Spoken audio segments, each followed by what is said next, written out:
when we look at the scriptures, what we find is when Jesus calls anybody, basically there are three stages. The first call is to be a child of God. What that basically means is, like Jesus said, unless you become like a little child, you cannot enter the kingdom of heaven. And the child is totally trusting of the parent. It's totally open, has complete dependence on the parent to look after it. All of us begin our faith journey that way. But eventually, we have to move on from there, and the next stage is to become a disciple of Jesus. Now, a disciple, the word disciple means a student.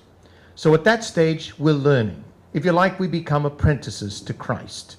So that means we learn certainly by study, but we also learn, like any apprentice, by practicing what the master shows us. You know, we start to try to live the way Jesus lived, and that way we learn about our own strengths, our weaknesses, and we also learn what it actually means to follow Christ. But oftentimes when we've talked about us following Christ in church, that's where we've stopped. But the gospel actually calls us to another stage, and that is stewardship. In a lot of the parables about Jesus, Jesus speaks about the steward who has been put in charge of the master's affairs. You know, the parables where the master goes away on a journey and he leaves the steward in charge. And we've got parables about the good, reliable steward and stewards that basically don't do the good job. So I wonder if we've actually started to think of ourselves in that way. You know, because the problem is that when we stop at disciple, then we're still kind of like in this learning process, we're still subservient rather than taking up adult responsibility. And in the church, I would suggest that we haven't been encouraged to see ourselves as stewards. Maybe priests, bishops, and all of that, yeah, but the rest of us stop at the disciple model. And there's a problem with that, because what we've done is promoted, instead of promoting stewardships, what we've done is promoted something else. See, the elements of stewardship include things like we look after what does not belong to us. You know, the stewards in Jesus' parables looked after the master's property. So a good steward, as in a priest, a bishop, the leader of a family group, is not looking after what belongs to them. They're looking after something that belongs to God.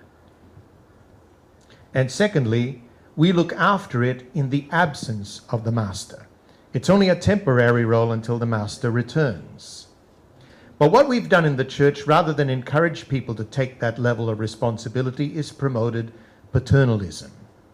See, paternalism keeps people at a perpetual child state and has the priests and the bishops at the parent state. So people then don't take initiative. So the result is, when we find ourselves in a time of transition, when things like the sex abuse scandals have reared their head and there's the decline of vocations, people basically say, why aren't the priests doing their job? Rather than realizing, you're supposed to be stewards. You're supposed to take the ball and run with it.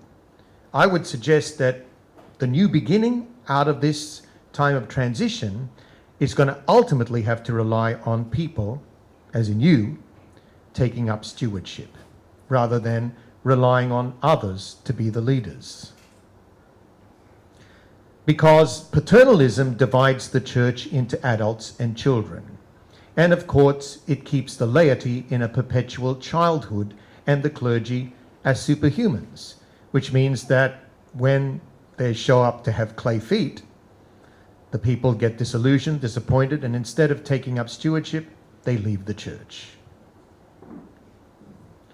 So a point of hope for us is that the pandemic has made us realize our need for connectedness, community, the church, environment, and God.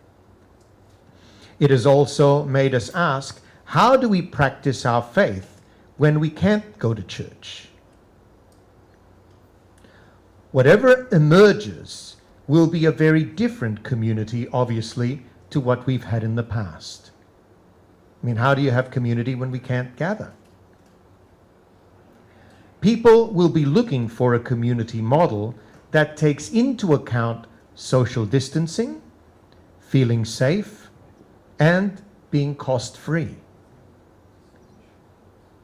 So can family groups meet this challenge? And just finally, to finish off, 10 reminders about transitions. And remember, I said it's important that we don't rush into the new beginning. So 10 reminders about transition.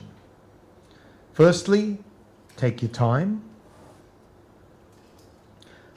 Arrange temporary structures. Don't act for the sake of action. Recognize why you are uncomfortable. Take care of yourself in little ways. Explore what the other side of change might look like. Talk to someone. Find out what possibilities are waiting for you. Use this transition as the impetus to a new kind of learning. And finally, recognize that transition has a characteristic shape: ending, liminality, and beginning.